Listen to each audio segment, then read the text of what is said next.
Now, Gab, Arsenal and Manchester United can't have all the fun in this transfer window. Chelsea want in on the action. They're supposedly looking for a new striker. It's a search that seems to be leading them in some unlikely directions. What's the very latest? Yeah, so Chelsea, obviously, they were linked with Andy Carroll. Carroll's injury and maybe the fact that he's Andy Carroll sort of put that one to rest. There's a story tomorrow in one of the papers saying that they're going to go after Peter Crouch, who turns 37 soon. There's talk out of Italy that Roma have received a bid of 50 million for Edin Dzeko, but Roma holding out for more. So it seems to be a pretty scattershot approach, but worth remembering, Chelsea's director of football, Michael Emenalo, left in November, and I think at this stage they're probably kind of paying the price for that. Seems a little bizarre, guys, doesn't it? Well, let's be honest, of the three, it's an absolute no-brainer that you go for Edin Dzeko. The other two, I mean, quite frankly, never mind Chelsea, why would you sign Andy Carroll? He never plays, he's never fit. Oh, shock, horror, he's injured. Wow, really? And then I just don't believe the Crouchy one. No. So it's a no-brainer. He's nearly 37. That would be extraordinary. I mean, it's no wonder that Roma are holding out. They can afford to do so. I think Dzeko, since he's been to Roma, I think he's been fantastic. He's done really, really well there. So it makes sense for Conte to go after him. But Roma are quite right. They can hold out for as much money as possible. No, you're right. When the competition is Crouch and Carroll, you hold out for more. No question at all. Gab, would Roma actually let Dzeko go? I don't think so. I mean, obviously, Roma are they're still the Champions League. They want to finish top four. 50 million would be, if the reports are accurate, I should stress. I haven't been able to confirm this. Wouldn't necessarily be a bad price given Dzeko's age. But by the same token, Roma would need to scramble for a replacement. Chelsea couldn't use him in Europe. And I think generally from Chelsea's perspective, and this is why you're hearing about guys like Crouch and Carroll, I'm not sure they want to get tied into making a big financial commitment to somebody when they're not 100% sure Antonio Conte is going to be back next year. Why do they need a big target guy? That's obviously what they're going after. Why? I think because Conte likes one. He just wants somebody who can be the focal point, and then everybody else can join in. Somebody different. Something different from what they have. It'll be a backup for Morata as well, just to spell him a little bit. How do you feel if you're Batshuayi? It's Premier League predictor time. Paul Mariner is my challenger. It's like work dad versus work daughter. But we're going to pull it off. Mara's Brighton against Chelsea. Well, after the absolutely dreadful performance by myself last week, I'm going to try and redeem myself. By both of us. Well, I think this is a fairly easy one. Chelsea need to get things going. They need to score goals. I go with a Chelsea W. Well, I thought it was fairly easy for Arsenal as well, but that was not the case. Absolutely. I'm going with Chelsea too, but let's get to the Gunners now. Are they going to do better this weekend, Mara, against Crystal Palace? We chatted last Sunday after the game against Bournemouth. And you were disgusted. I was disgusted, and I still am. Unless Koscielny's back, I said that the defence is poor. I think that Palace under Roy have really got something going. I've got a draw, mate. Ooh, Mara. I hate to say it, I've got a draw. I think a draw could be a good shot, but they're back at the Emirates, Maris, and I'm going to expect Arsene Wenger to pull off something. Lord knows, with all the talent that seems to be leaving Arsenal in the transfer windows, I would hope he would have to make a statement. Well, so do I. What goes on I'm not hopeful, though. I'm going to go with them. Burnley, Man United. Burnley under Sean Dyche, just not quite doing it as they were at the beginning of the season. I can't see United failing. You mean right here? Sorry, right there. Tell you work dads. I'm going to go with United as well for obvious reasons. Everton, West Brom. Does this smell like a draw? Because it does to me. This is a difficult game for me. My mate Stevie Walsh is director of football at Everton, and my other mate John Carver is the assistant manager at Albion. So I'm going for a draw. Oh, you're sitting on the fence. That means I can't go for a draw. I'm going to go with Everton at Goodison Park. Why not? Leicester, Watford. Again, Watford sort of a similar story as Burnley. Not quite firing as they were early on the season. Leicester, very impressed with Leicester last week against Chelsea. I'm going with a Leicester City win. You know what? I'm going to go with the Foxes as well. I do love me some Foxes. I like me some Leicester City. All right, Stoke City, Huddersfield. Oh, no. is the one you're tuning in and getting your popcorn for. This is where the tickets are going to be flying out the touts' hands. Not overexcited about this. Can Paul Lambert get his first win? After seeing Stoke in midweek, I don't think they can. I think that Huddersfield are very, very well organised. I'm going to go with a draw. No, Paul Mariner, you know the draw was my shout. I'm going for a draw as well. West Ham, Bournemouth. This is a difficult one. Eddie Howe absolutely buoyed with the result against Arsenal. Then in the cup in midweek they go out, which is a very, very poor result for them. Yeah, he changed the side. West Ham at home under Moisey, I think they've got something. I'm going with the Hammers. Do you know what? I think I'm going to go with the Hammers as well for this one. Manchester City recently having to eat a big slice of humble pie, but you would expect them to bounce back against Newcastle. Rafa, if he could, he'll play a back 10 like he did earlier on in the season. He'll park as many shower bangs as he possibly can. For all the youngsters, that means it's the bus. I am going with, who's this? Oh, Manchester City to bounce back. Well, that's what we did last week against Liverpool and didn't really quite pan out. Yeah, Liverpool were good though. Southampton, Tottenham. I mean, even though they're at St. Mary's, you know I'm going for the Spurs. Absolutely, no doubt whatsoever. Harry will get another hat-trick. Speaking of Liverpool, will the Reds continue marching on against Swansea? They most certainly will. Yep, Swansea were absolutely dreadful in the league last week. Liverpool were absolutely sparkling and sensational. The Pool will win.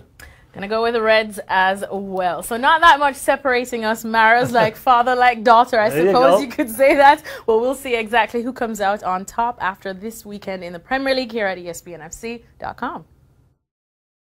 Time for some more transfer rated. This time I've got Paul Mariner with me. First team, Maras, let's start off with this interesting one. Now, these top three are all connected. Wow. We're hearing that Real Madrid could do a massive clean out, get rid of BBC, and then bring in an NHL, which is Neymar, Hazard, Lewandowski. So Neymar to Real Madrid. Do you see that?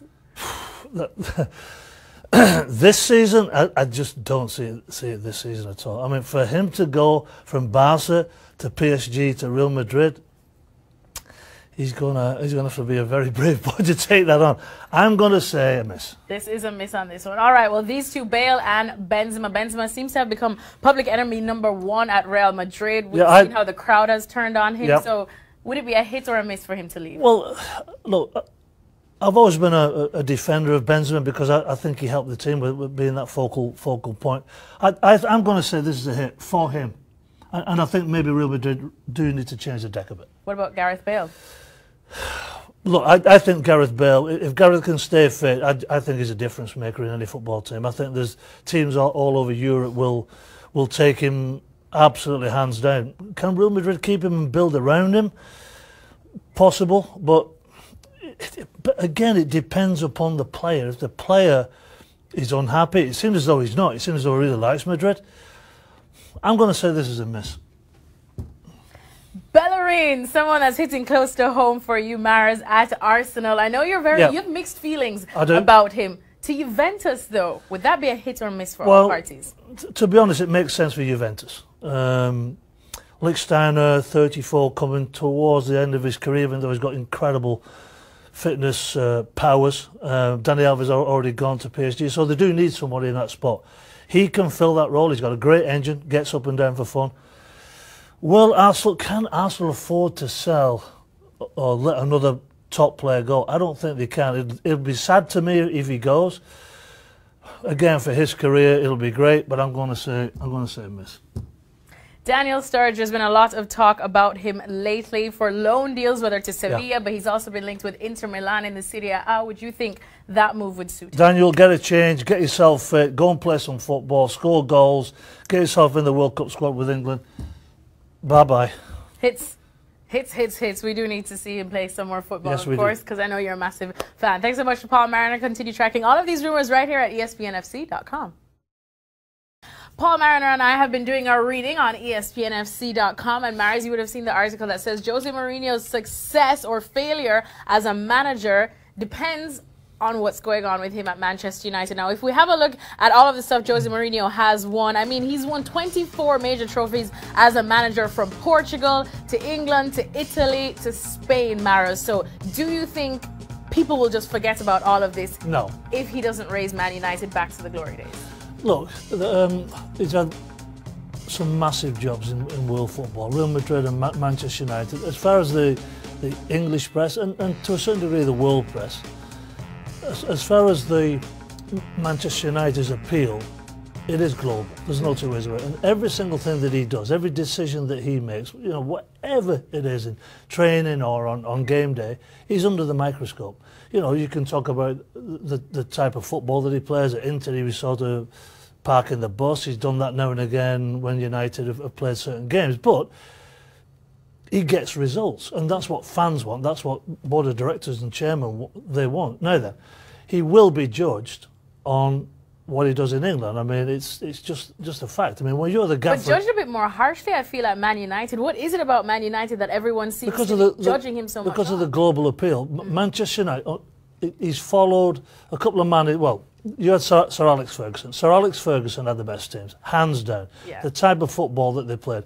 Even if you were the staunchest of Man United haters, you loved the way that they played. Yourself included.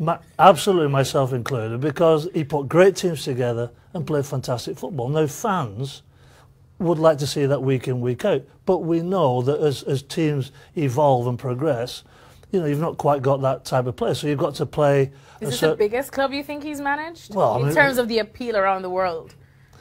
I mean, it's hard to go against Real Madrid, but as an Englishman, you know, everything points to Manchester United. It just says, and that's purely and simple, I think, because of what Fergie did to the brand.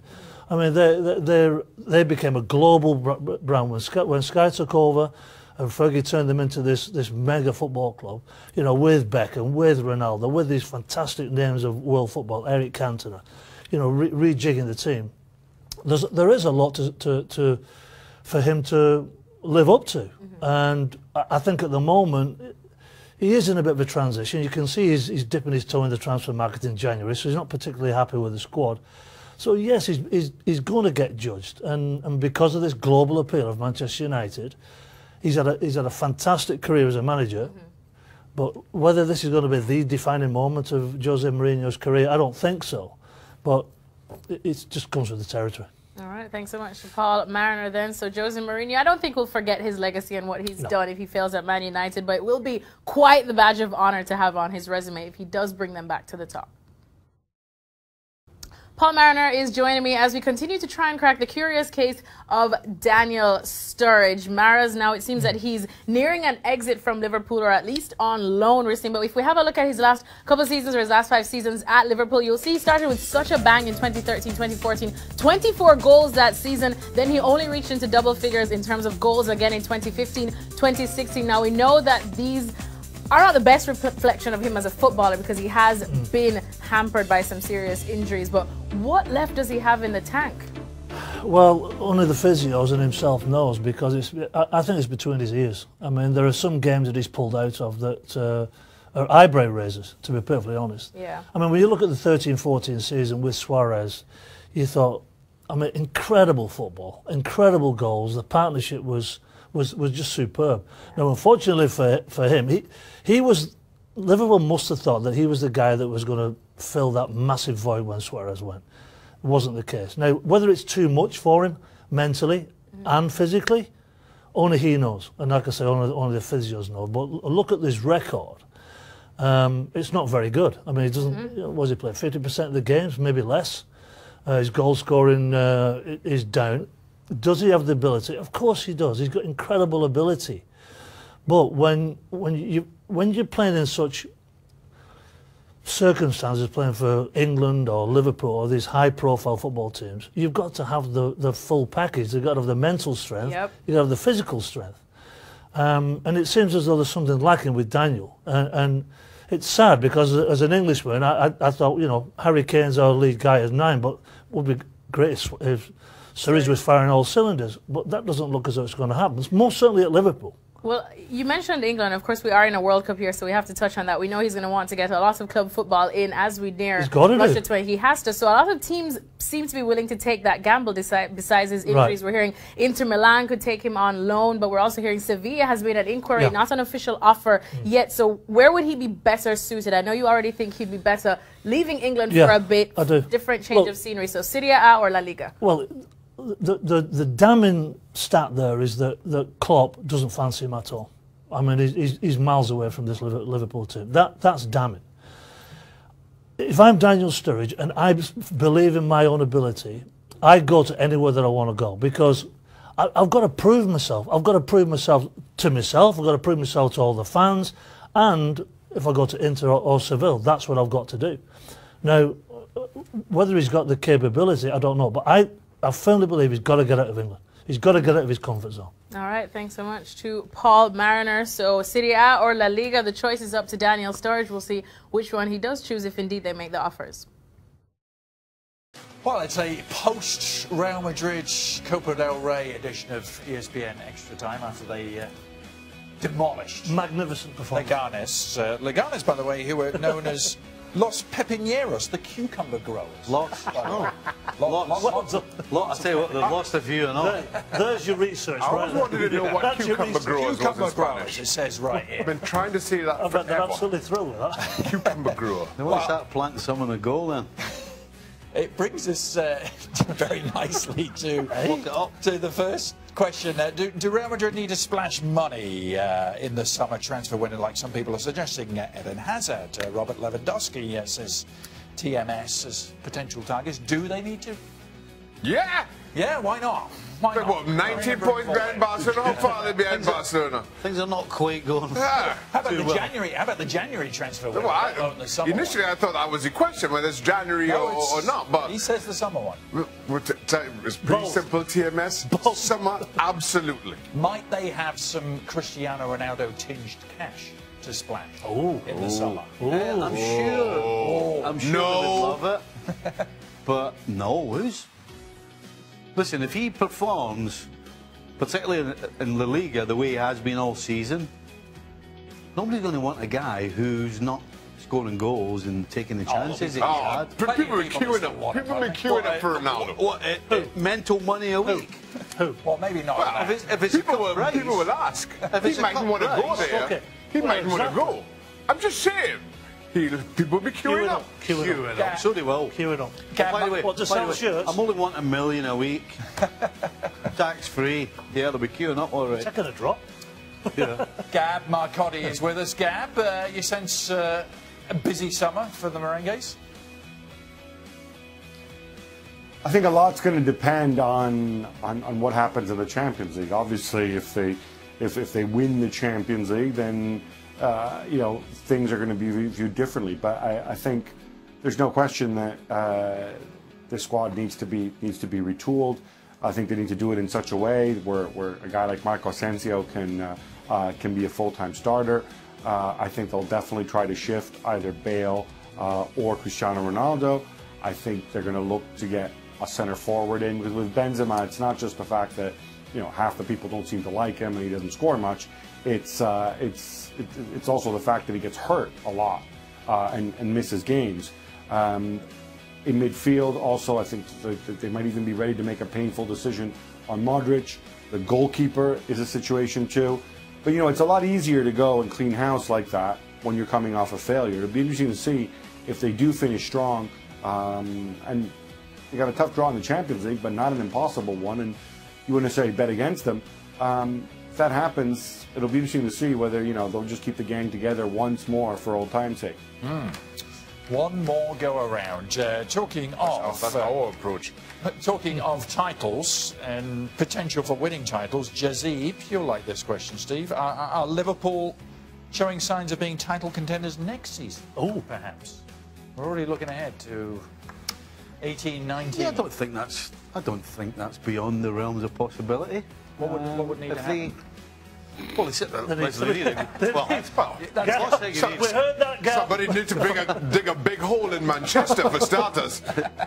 Well, the first thing you need is get Shaq in goal. That would make a huge difference. Yeah, listen, Look, if you can outplay Manchester City, then you've got a team. So yeah, it's not beyond the realms of possibility. Clearly, they have to make some signings on the defensive side of the game. And if they do that, then absolutely they could become contenders. Gentlemen, yeah, agree. What are you laughing at? You seen your team Arsenal recently? Hey? We're talking about Liverpool Football Club, Stephen. We're not talking about the Arsenal. Hold on a second. Why are you so angry? Why are you so angry? I'm not. You are a very angry man today. I'm not angry at all. I think you need the right back sorting out. Look, the kid might come through, it might be okay. You need somebody alongside Van Dijk. Robertson had a good game against Man City. Can he keep it going for 40-odd games, whatever?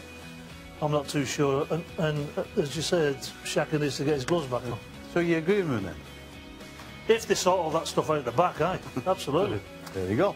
Gab, 1990. They have to win another title eventually, don't they? Don't they? Yeah, I mean, unfortunately, this team's coming together just as Manchester City are really, really good, and Manchester United have some really, really good players and have the funds to add other ones. There's still, I think, a really big gap there.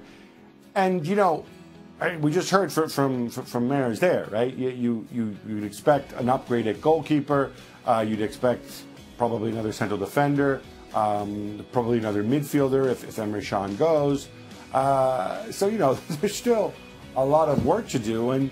And the other thing is people are talking about, what are you going to do with the Coutinho money?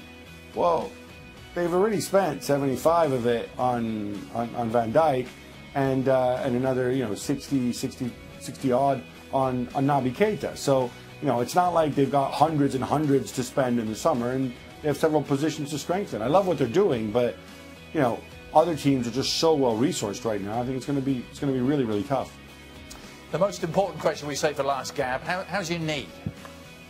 We're very concerned about Thank you. How would they do it? I'm happy to report. What'd you do, Gab? It's just a knock.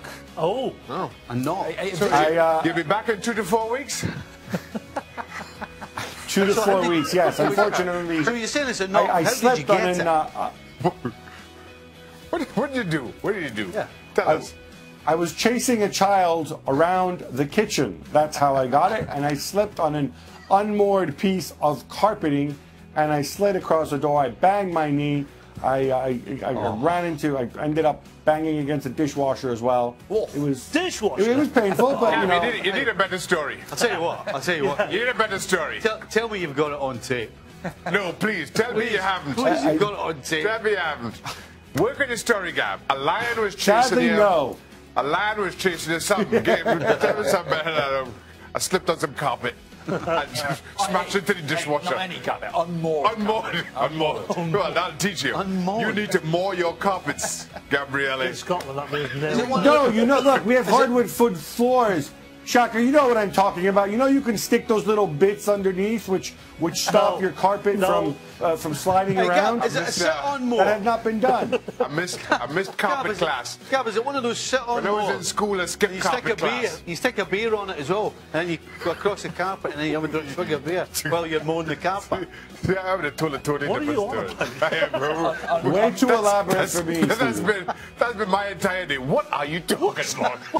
What are you talking about, Stephen? He said the carpet was unmown. Unmowed, yeah? Is that what you're saying? Unmoored, you dumpling. Ah, see. So wait, hold on a minute. You've got a sit-down moor for your carpet? Actually. I come up with any excuse to have a beer. I'll be like, hey, Mrs. Eleanor, I'll mow the carpet. Right, on you go, right? Get us a beer. More gardening tips. More gardening tips. More carpet fixing ideas on tomorrow's show. We'll still be at it until then. Look, control. Dan will be back trying to control this rabble Friday.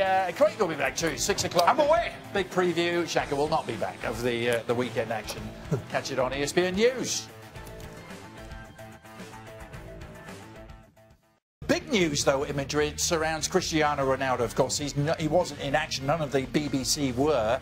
Zinedine Zidane on the cover of AS saying, I can't imagine Real Madrid without him. Well, maybe their fans can, because they did a big poll of Real Madrid fans. 125,000 of them were asked about Ronaldo. Nearly 2/3 said they want to see Cristiano Ronaldo leave the Estadio Bernabeu. Quite astonishing. Gab Marcotti is with us. Gab, what do you make of those poll results, and will it have any impact on what happens next for Ronaldo?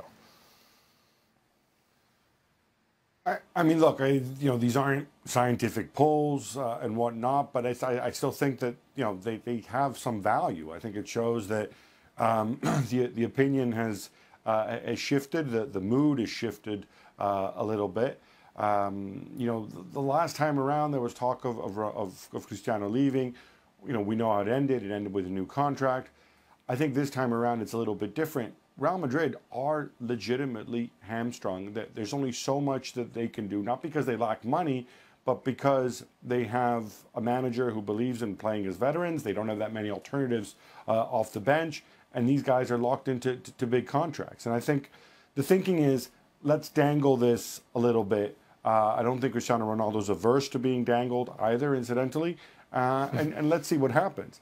Personally, I look at his wages, and I simply don't see any club that Ronaldo might want to go to being prepared to go and make that sort of financial commitment. Ronaldo likes to be wanted. He likes to be loved. We all do. Well, he's not going to last long there, He's only human, but him particularly. Is this going to have... I mean, can you see him staying at a club where the fans don't want him? I think the winds will shift yet again. I mean... 12 months ago they were whistling him, and then all of a sudden he went on this run in the Champions League, and you get to see the true value of Cristiano Ronaldo. Now, as well as that may be, I just feel that Ronaldo has become synonymous with Real Madrid over the years. And whether he's putting in those performances or not, I think just in terms of his personality, in terms of his marketability, in terms of his brand, it goes hand in hand with Real Madrid. And I know Manchester United will, and their fans will feel otherwise, but it makes sense for him to stay. It doesn't make sense for him to get another contract on top of this, but it makes sense for him, for me, to stay. He's got a contract till 2021, but he's very nearly 33, Stevie. Is it time? Yeah. Sense the wind changing direction? Yeah. Listen, I get what Shaq is saying, but at the end of the day, clubs that have a player who is synonymous with them, clubs have had that for years and years and years, and guess what? When they move on, it's like, well, it's time to move on. And it's time this guy moved on. I don't see him being able to produce what he did this time last year in order to win the Ballon d'Or and win the Champions League for Real Madrid. And so a guy with the personality that he has, if he's not playing, he will be an absolute nightmare around the club. And the way he's playing, he's lucky that they don't have anybody else. Either Bale's not fit, or there's nobody else that can step in and fight for a position. So at the moment, they're stuck with him. Do they need to get rid of him? I think they do, but as Gab said, who's going to pay his wages? Stevie, I think to a certain degree, when you hear the quotes that have been attributed to Cristiano saying that he thinks somebody should come in and I want to move to United, I want to do this, I want to do that. It is disruptive. Yes, he has been a fantastic player. I do think he's on the downside. But no matter who you are in that dressing room, you still got to have the togetherness to be successful. And I just don't think that they're together. I think you can see that with the way that they're playing. And I think he's spilling over to everybody. Gab, you mentioned the dangling from Real Madrid. Where is the interest? Is it genuinely Manchester United and PSG only? I don't even know that there is genuine interest, certainly from Manchester United. I mean, obviously they'll be willing to talk, but if they're about to invest, a lot of money in Alexis Sanchez, they have invested a ton of money in Lukaku. Paul Pogba's there. It's not so much that they can't afford it, but it's a question of going and balancing the egos, balancing the playing time. The other thing about Cristiano, though, that said, with all the negativity, and he hasn't played well, he's Real Madrid's top scorer this season. He has 16 goals, twice as many as the next highest top goal scorer. So I think there's also a bit of a risk of turning into some kind of scapegoat for all of Real Madrid's ills.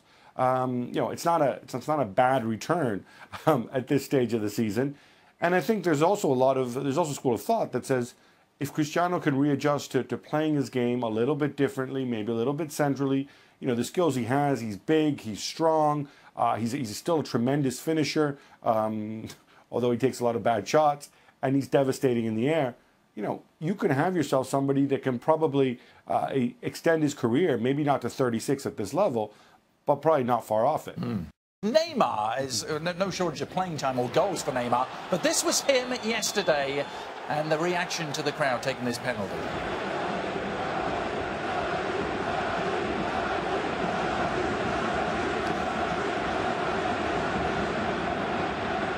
But Cavani, having won the penalty, could have broken the club record belonging to Zlatan Ibrahimovic for all-time goals for the PSG. He hands the ball off to Neymar, and you could hear the boos and the whistles. His fourth goal of the night,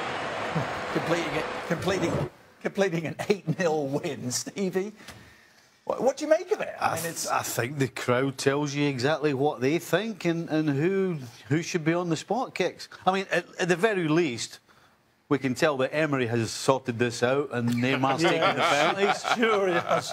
But it's never going to be the same again. You know, his lack of leadership with the first time round with the penalty situation has caused this problem. But this was a little different, wasn't it? This was the crowd's reaction. Cavani clearly handed the ball to Neymar and said, no, it's you. But the crowd wanted something different. I think, look, I mean, these guys have got massive egos. They'd already got his hat-trick, Neymar. I think he can hear what's going on with the crowd, and nobody can tell me that he can't. If he was to hand that ball to Cavani and say, there you are, mate, put it in the back of the net, get the record, that's a fantastic story for Neymar. But, doesn't have the brains to do that. Gab, anything more to this behind the scenes? What's going on behind the scenes with Neymar in Paris? I think we're reading a little bit too much into this. Look, there is a portion of the Paris Saint-Germain support, mostly a portion of the ultras who are very grateful for the investment, but they're very clear on the fact that, you know what, we were the guys who've been here since the club was founded in 1970 or right around there. We're the people who were here all along. We're going to be here when Neymar and Cavani have left, and we don't necessarily appreciate some of the direction that the club is going in with the hype and whatnot. And Cavani didn't complain all those years that he was stranded out on the left flank, scored a lot of goals, you know, while he watched Ibrahimovic score even more goals. And this was his chance to break the record. They wanted to see it at home. And now simply because Neymar decides that, you know, he wants to score 4 goals, they made their voices heard. But I don't think it necessarily means that Neymar is going to be upset over this or whatever. I think, as was said there, he missed a great opportunity to go and win more goodwill. All he had to do was go and hand the ball and point to Cavani and say, no, guys, this is the man, and let him take it.